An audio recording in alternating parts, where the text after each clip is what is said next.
Hello.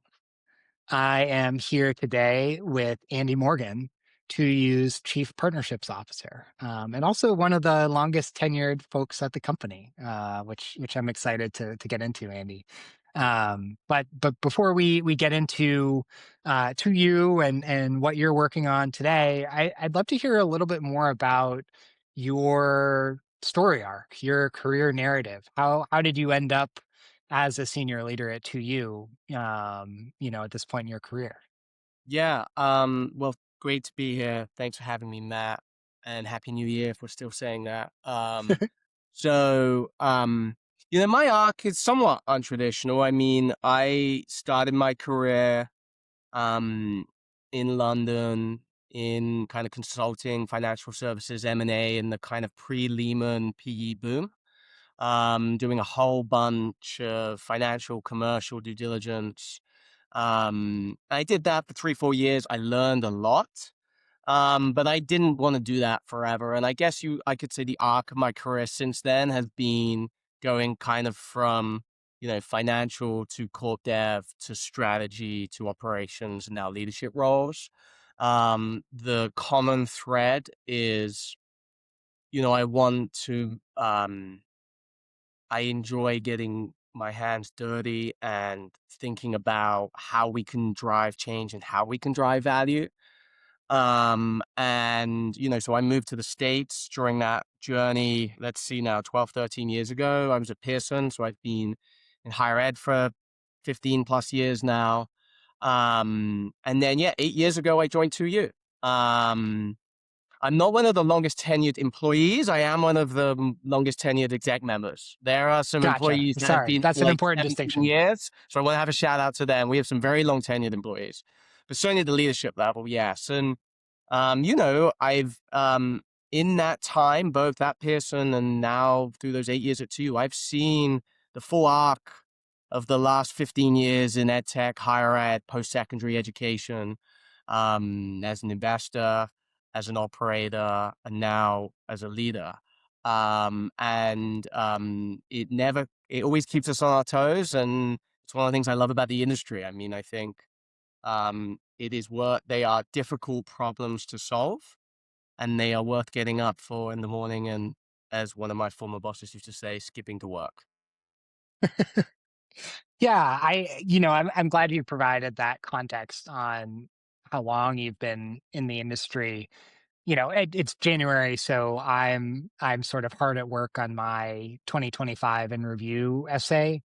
And, a big part of what I've been wrestling with the past few weeks is, what where is the industry at now that we are, I think, sort of officially post-COVID, right? So Yeah. in the K-12 world, we this is the first like real cycle where ESSER dollars have nothing to do with it, right? And in the higher ed world, we didn't have quite the same type of stimulus, but I think the higher ed world and the capital markets, Yeah. definitely sort of followed from the massive stimulus in K-12, and we're now on the other side of it. And I think the question, to the extent you'd be willing to sort of opine on this, and I recognize, it's okay if you don't have data just offhand Yeah. to prove or disprove, but one of the questions I've been thinking about is, you know, are we, the industry's gone down from 2023, 2024, and into 2025. Is that a reversion to what things were like in 2019? Or is it continuing down, right? And that sort of COVID hangover just continues to hurt us. And so I don't know. I Yeah. That's something So I've been thinking about a lot. Yeah. so I would say, um, maybe in aggregate in places like overall post-secondary enrollments, sure. And there's a whole bunch of structural factors and dynamics going on there. But I don't, at least from our perspective in the markets we show up, we don't entirely see that, right? Like if you Okay. zoom out and have a broader definition of, the units of education in the world, those continue to go up. And even with our Yeah. own business, I'll take our exec ed business, for example, continues to grow every single year through that period beyond like the COVID peak. Yeah. Now, graduate education is more nuanced, right? Now, within that, it is crystal clear that COVID was an accelerant of online. I think that is obvious to everyone now. What that, but the forces shaping the enrollment sector right now are really not what I would define as like a post-COVID hangover or a post, like, the tail of the boom, and actually are more defined by the structural moment we are in higher ed right now. And in that, I think about three interlocking forces, and we can go in any direction you want, but I'll just speak about them at the Yeah. highest Please, level. please keep The going. first is really the maturity of our industry. And by that, let me just talk about like online higher ed or online education. It could even be online graduate degrees. I know we play across the continuum. Um, you know, COVID was a clear accelerant, and we saw from 2019 to 2022, like a doubling in the number of supply of online courses. Okay. So that has led to like a saturation in some way in online, right? Online MBAs being the most saturated, right? We joke internally that an expression of that is there are now more online MBAs than there are Costco's in the country, and that tells you something about like retail demand, right? That's a good one. Now that's not true about every sector, right? So a significant part of where we play is in clinical and licensure disciplines, and there the penetration online is still it is growing, but it's still at pre 2020 levels relative to the MBA market. So there is the maturity and competitiveness across degree and non-degree that is really mature. And we could talk about business models and service providers, but like that is maturing. The second big factor is really what is happening in higher ed, which is in part an acceleration or coming to fruition of a series of trends we've talked about for a long time. ROI, demographics, like all of these good things, but is equally about what's happening across the Potomac River from where I am right now in DC and how that's changing the conversation either socially or changing the dynamics on campus, particularly the fiscal dynamics on campus, whether it's international students, research funding, Title IV, any of like the net sum of all of that is some amount of financial stress in higher ed institutions across all levels. Yeah. And then the third is, of course, the world we live in AI. And what I mean by that is not like, putting a chatbot into experience, albeit we can have a conversation about how AI might change the approach to teaching and learning, but it's fundamentally changing the shape of the labor market over the next 5 years, right? You only have to look at engineering to see that. And the question is, how is higher ed, which has been a vehicle for social mobility for centuries, how does it reinvent itself to play within that paradigm? And more narrowly in our space, you can also see commercially how that shows up in digital media and marketing, right? Like, I think we've seen more changes in digital marketing, at least in our industry in the last year than the prior decade. And how do we rethink that on behalf of the brands and the partners we work with to make sure they show up across all aspects of that? So like those interlocking forces to me actually create a really interesting landscape for the next 5 years, and in particular this year, because I think those pressures, competition, kind of urgency, and interestingly, urgency across even the top tier institutions, coupled with a changing labor market, like our end product, who we are doing it for, how we have to drive ROI together. Like, I think that can increase the urgency and the pace of change in how great institutions think about their place in society. I think that's really important. And particularly this like it's sort of like a double whammy of you've got saturation of the market on one hand in many uh Yeah. program verticals. I understand not all. And this um like changes in digital marketing, right? And to me, the question that it sort of begs for institutions is how do you differentiate? right? And two institutions that I was just writing about, that are not necessarily in your world, but I think are interesting case studies and might spur some thoughts for you, are Vanderbilt and Northeastern, Yeah. that have chosen to differentiate through expansion of their campus footprint around the world, right? So they're like Vanderbilt just signed a deal to open a campus in Palm Beach and in San Francisco.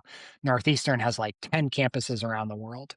Another one that I often point to that is sort of controversial is High Point University, that has clearly differentiated itself in terms of the premium nature of their offering. Um, I'm curious, are there other campuses that are worth sort of calling out, or other strategies? You don't necessarily have to name drop if you don't want, that feel like particularly good ways for institutions to differentiate as they face these sort of headwinds? Yeah, I mean, so before I comment on some of the strategies, the first thing I would say is, um, I do believe those forces will shape bigger changes in higher ed and, to be reductive, the winners and losers in higher ed Yeah, over the 5 years.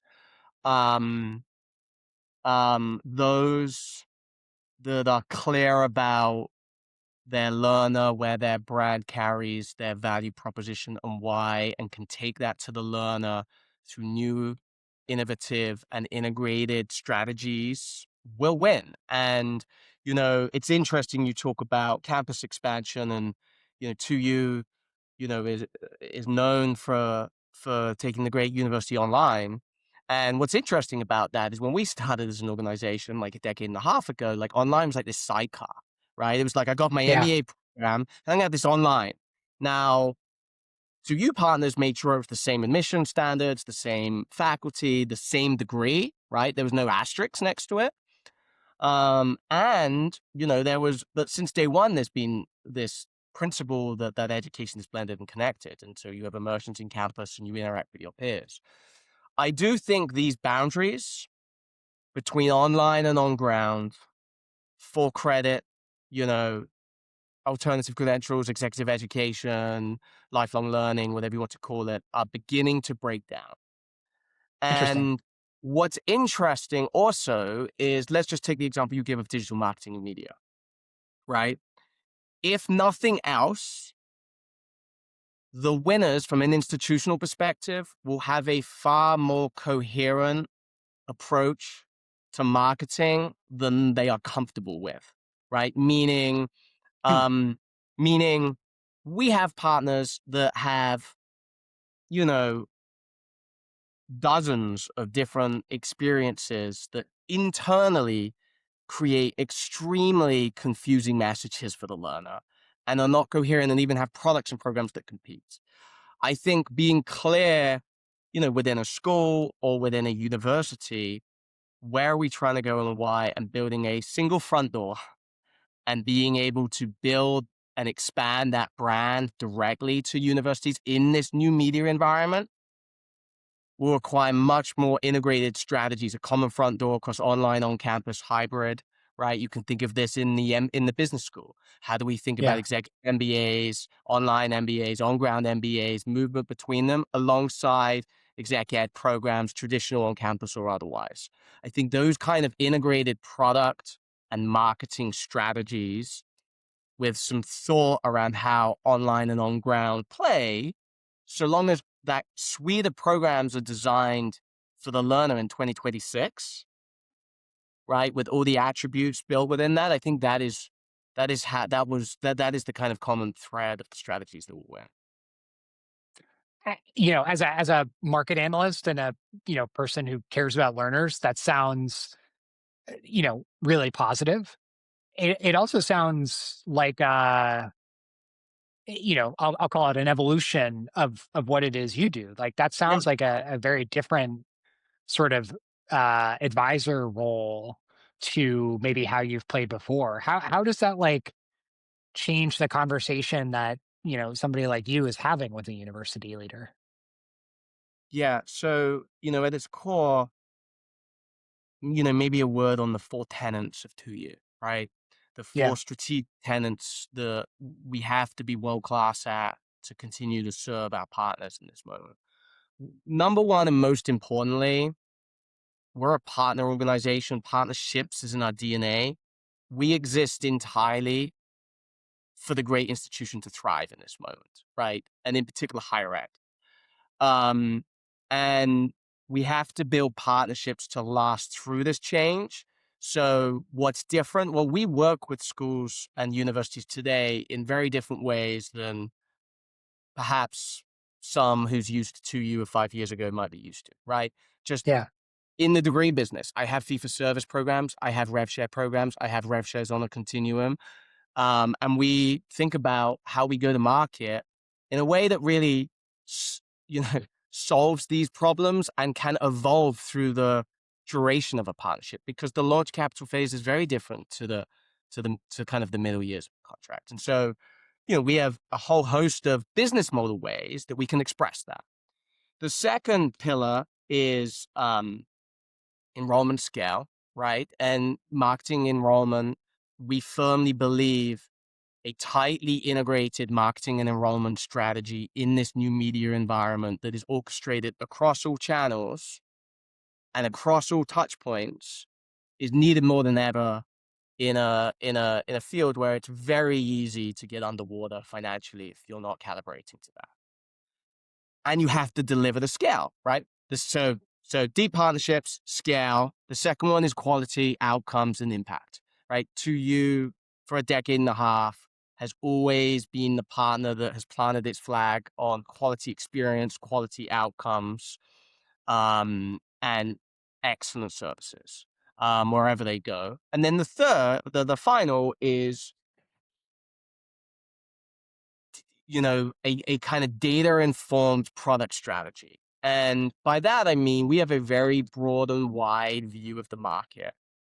And we think it is our goal to bring some of that kind of private sector agility and product market fit analysis for how we can advise our partners on how their product strategy or their program strategy or their degree strategy moves forward. And so within that, I think we have space for emerging models or partnership models for how we execute that. Not just rev share or fee for service, but like, how do we think about the different kind of components of the services that are required, the continuum of the products to help enable that at our partners. And then I'll give you one really tangible example, right? Going back to this notion of like an online MBA and a traditional MBA 15 years ago, like the online MBA felt like a sidecar, had a separate enrollment window. There is no window we shouldn't have a common front door, pick your lane and move between the two. And that all it takes to do that is to rethink the business model along a different set of metrics. And we think those are the strategies that will drive successful institutions going in that direction. And it's our job to be a growth and innovation partner to those schools, to find ways to deliver our services in ways that, meet the moment there. Maybe so, sort of to keep going along these lines, if I'm a pretty good school, so like assume a relatively high quality school, and I don't have much, if any, online presence today. And this school might not exist. Most schools at this point, I think, do have some sort of online presence. But as a hypothetical, can I can I still grow a successful online program from scratch? Like, Yeah. Yeah. what would you? So, What are some of the things you would talk to about a school like that? well, I mean, so yes, and it of course depends on the vertical, the school within the school, right? But let me take an obvious one, right? So, um, we see a huge demand in fields like mental health counseling, speech language pathology, and a variety of health and licensure disciplines. Um, and by the way, in a world of grad plus caps, we think the value proposition to use original value proposition, why do you have to quit your job and move your family across the country to attend world-class grad school and take on that debt? Well, when you work your way through that graduate education becomes actually an important lever, providing flexibility to learners. But putting that to one side, a top 20, top 50, top 100 brand has plenty of room to grow in that vertical. It is significantly underpenetrated relative to other parts of the market. Um, and why is that so? Well, of course, there's like national scale of the marketing and enrollment apparatus, something that we like to think we're world class at, and we really bring that to our partnerships. But it's not just that; it's also those top 50 schools are really quite underpenetrated online right now. Like, Hmm. think about those top 20, top 50 schools. They are significantly underpenetrated online at scale relative to those top 100 to top 200. And yet, it's our belief in, like, the times of change or famine, great cuisines are born in times of famine, right? Like the kind of those meta, like that, the financial necessity, the necessity to meet the learner, the necessity to evolve, I think will drive increased appetite to go after those audiences. And then the final piece of that in that is, well, how can my campus might be in Massachusetts? How can I reach learners across the lower 48? Well, that requires licensure and clinical placement apparatus at scale nationally, which is really a unique value proposition of what 2U does for two-thirds of Yeah. our apparatus.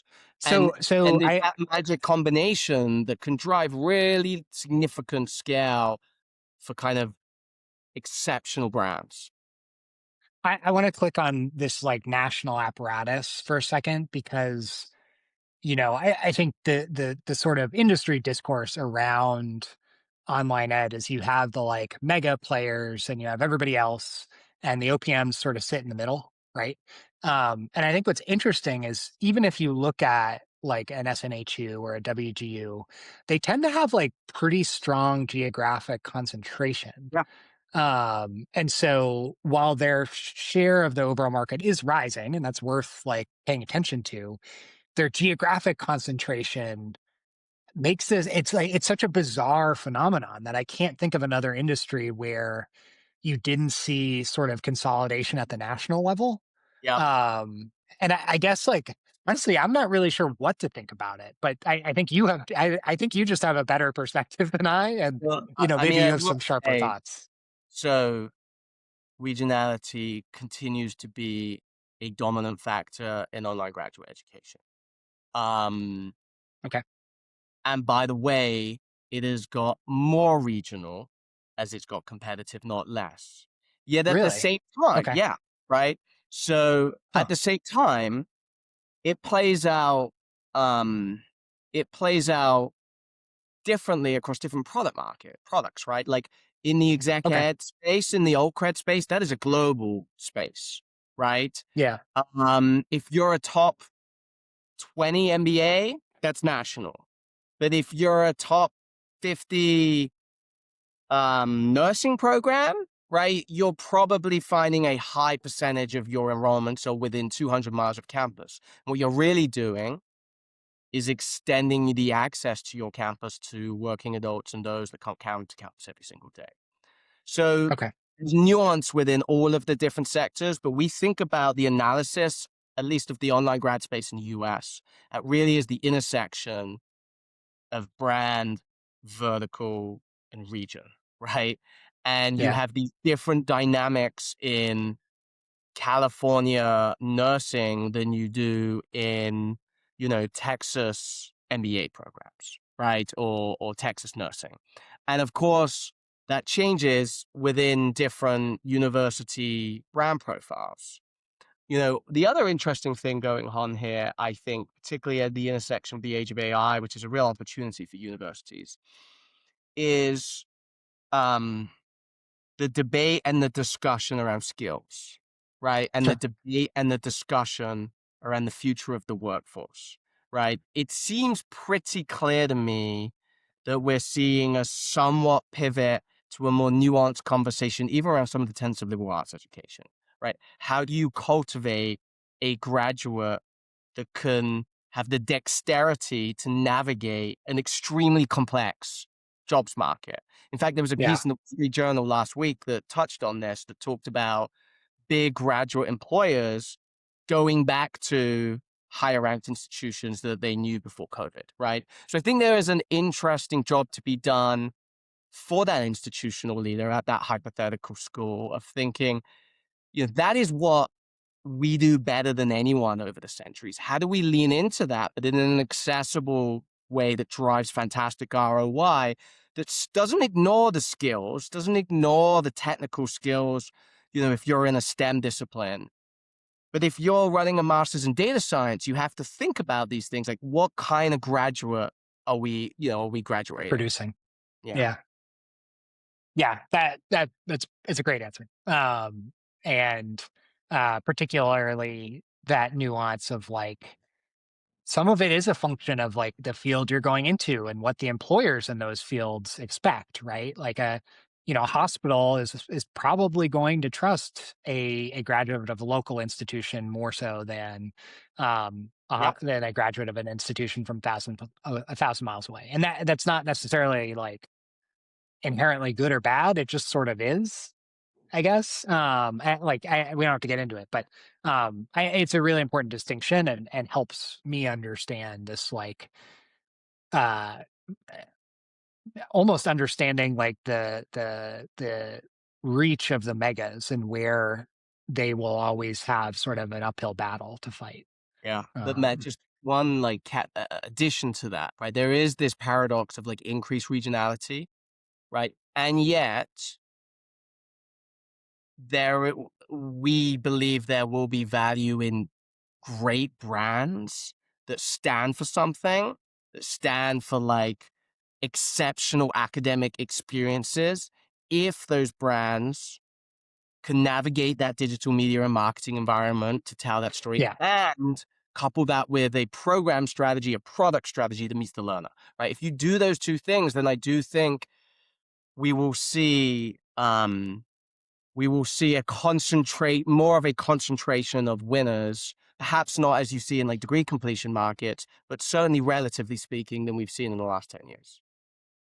got it. Yeah, that makes sense. A couple of maybe just like macro questions, and I don't want to take up too much of your time, but I guess one maybe outside of the OPM market. I know you this is your bread and butter, but I know you sort of follow the industry more Yeah. broadly and maybe getting at some of this skills discussion too, and this sort of evolution of what a worker needs.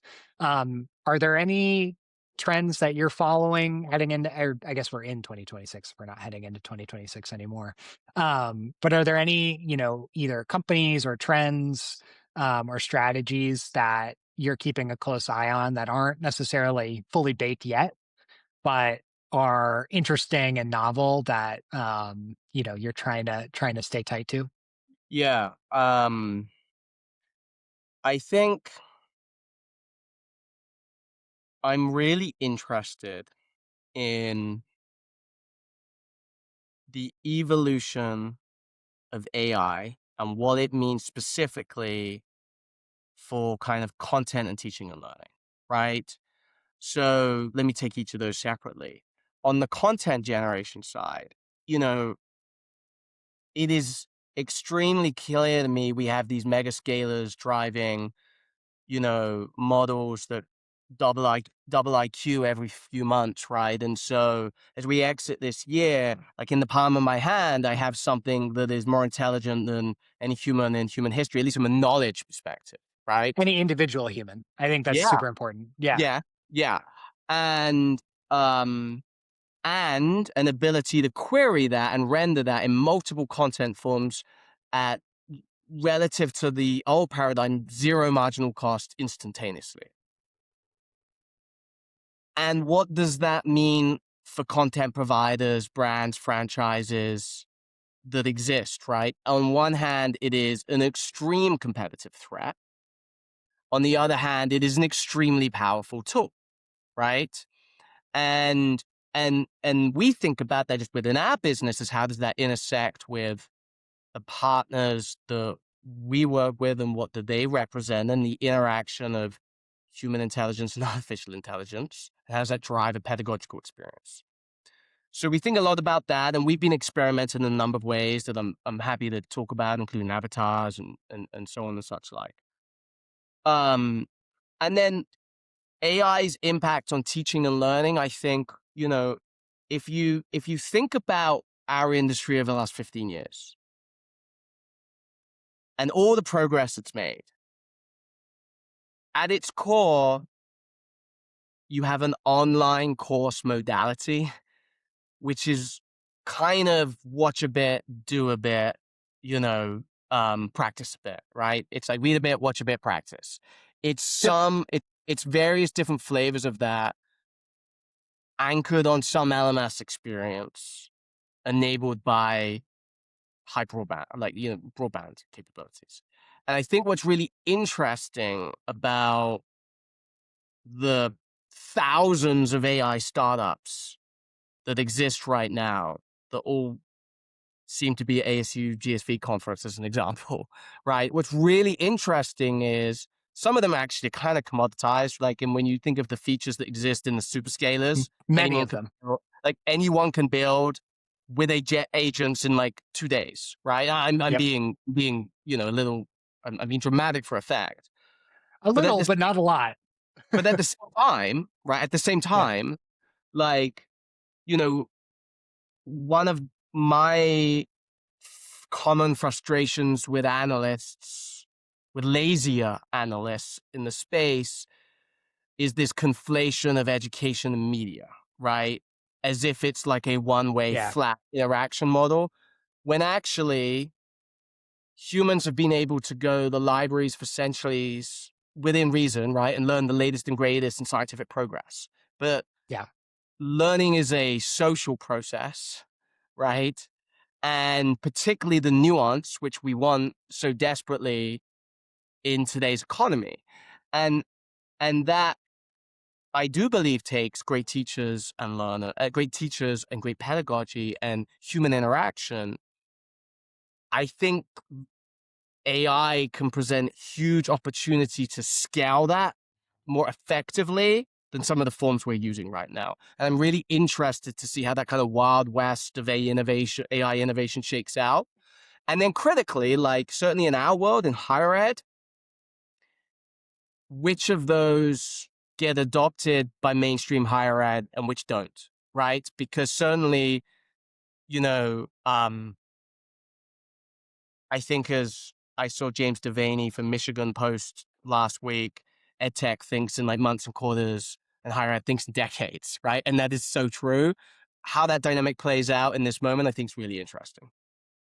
Yeah. I mean, to layer in my own sort of filter on this, I think like what often gets forgotten by the sort of AI optimists is liability risk. Yeah. And, I think it's one thing if I like need to get an Excel function figured out to like ask ChatGPT and ask Claude. And, if it's for a low stakes presentation or something, like that's fine. But as the stakes increase, and to take an extreme example, it's like, it's pretty hard for me to believe that we're going to have an autonomous AI agent delivering special education uh, interventions in K through 12, Yeah. because the stakes are just so high and the liability risk is so great. And I think what we'll see over the next few years is I actually expect the big tech providers to seed portions of the market where the liability risk is just not worth the potential revenue. And Yeah. yet that potential revenue could still be billions of dollars. Like Yeah. could be a great business within an industry. And for folks like you, it's a more interesting conversation about, you know, the revenue potential versus the liability risk. Where like adding $1 billion of revenue sounds great.